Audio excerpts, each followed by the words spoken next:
So we're going to start learning about rational expressions, and a rational expression is going to lead us towards rational equations.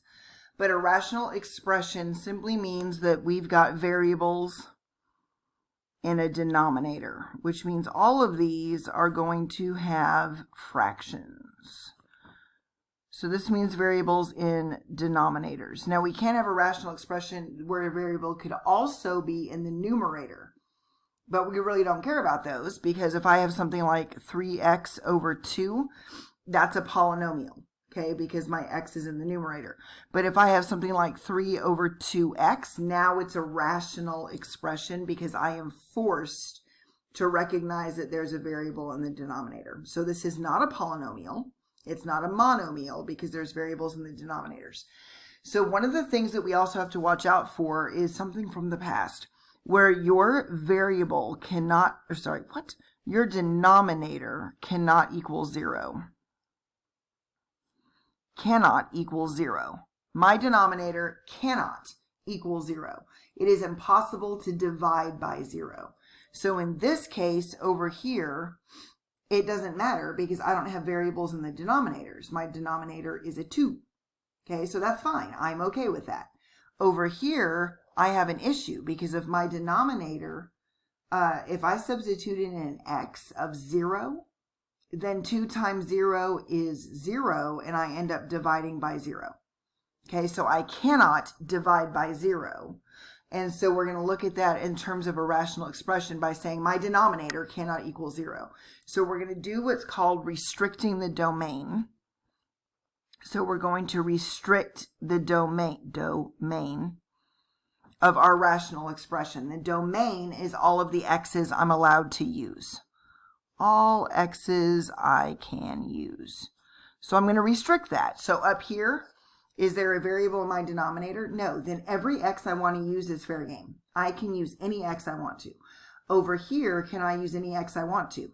I can use any x, just not 0. I can use any x but not 0. So the way I'm going to write that is this, and it looks a little bit weird. I've got curly brackets, okay, and then I'm going to say my domain, or all the x's I'm allowed to use, is x. So this is how I'm going to represent the domain. And then I've got this vertical bar, and that vertical bar says such that. So basically it says I can use any x you want to as long as, okay, as long as something happens. So what comes after that vertical bar is going to be a description. So in this case, I'm going to say x cannot equal 0. So this says my domain is every x out there as long as x doesn't equal 0. So this is just a weird way of saying everything you want to put in there, just not 0. Okay? So the first few that we're going to look at are going to be just restricting our domain. And so I'm going to give you some examples on those. So if I have a rational expression of x plus 6 over x minus 4, okay, I would like to restrict my domain. So what I look for is there any x value I need to avoid? So I'm going to grab my denominator, and I'm going to say you cannot be 0.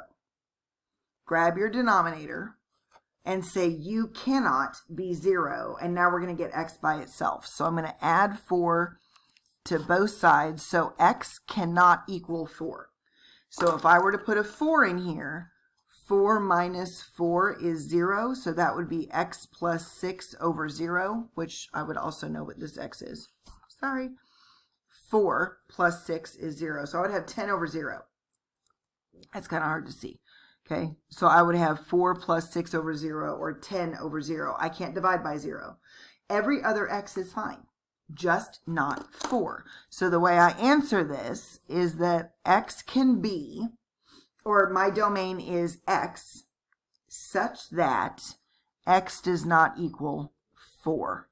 Okay, that is the way we do this, and this is called set builder notation. So curly brackets, vertical bars, all that is called set builder notation. So let's do a few more. We have 6x plus 5. So 6x plus 5 over 15x plus 5 times x minus 7. Okay, so this is a rational expression. I've got variables and denominators. They can also be in the numerator, but for sure I'm going to have variables and denominators. So I want to know what my domain is. So my domain is going to be found by taking my denominator and saying u cannot be 0. So now what I have is this chunk times this chunk equals 0. So for something to be multiplied together and have an answer of 0, one of them must be 0. So I'm going to turn around and I'm going to say, take that green chunk, 15x plus 5, u cannot be 0. And I'm going to take the yellow chunk and say x minus 7, u cannot be 0. And now I'm going to solve each one. So I'm going to subtract 5. That gives me 15x cannot be negative 5. Divide by 15, and I get x cannot be negative 1/3. So this reduced by 5. So now let's look at this one. I'm going to add 7 to both sides, so x cannot be 7. So I've got two values. So my domain is going to be, my domain is x, such that x cannot equal negative 1/3 or 7. And it doesn't matter which one you put first. You could put 7, comma, negative 1/3, or you can put negative 1/3, comma, 7. It doesn't matter. All right, so let's get a little bit more nitpickety. I have a 17 over an x squared plus 9x plus 18. So this is a rational expression. How do I know it's a rational expression? Because I've got variables and denominators. Okay, so I would like to know what I'm sorry, I had to make sure I grabbed the right pen that had ink in it. All right, so I need to grab my denominator and say u cannot equal 0. Well, this is an addition problem, and that's really hard to deal with. So looking back up here, I know if I can change it into a multiplication problem, if I multiply things together and my answer is 0, one of them's got to be 0. So I need to change this into a multiplication problem, which luckily we just learned how to do because I learned how to factor. So if I look at this, is there anything common across all three terms? No, there's not. But this is a trinomial. My lead coefficient is 1. So do I know two numbers that multiply to positive 18 that add up to 9? And I do. One is a positive 6 and one is a positive 3. Okay, one is a positive 6, one is a positive 3. So again, I took 18. I can use 1 and 18, 2 and 9, and 3 and 6. And that adds up to 9. All right, so I'm going to take each factor and I'm going to say u cannot be 0. And u cannot be 0. And then solve each one. So in this case, x cannot be negative 6. And in this one, x cannot be negative 3. So what is my domain? My domain is all the x's such that x cannot equal negative 6 or negative 3. There's an infinite quantity of numbers that x can be. But boy howdy, it better not be negative 6 and it better not be negative 3, because if it is, you're going to substitute it back in here and your denominator will go to 0. So let's try another one. I have x squared minus 144 over x plus 12. So what is my strategy? I would like to know what my domain is. My domain is, well, I've got variables and denominators. This is a rational expression. Again, on the previous one, where did it go? I did not care that there was no variables in the numerator. What I do care about is variables and denominators.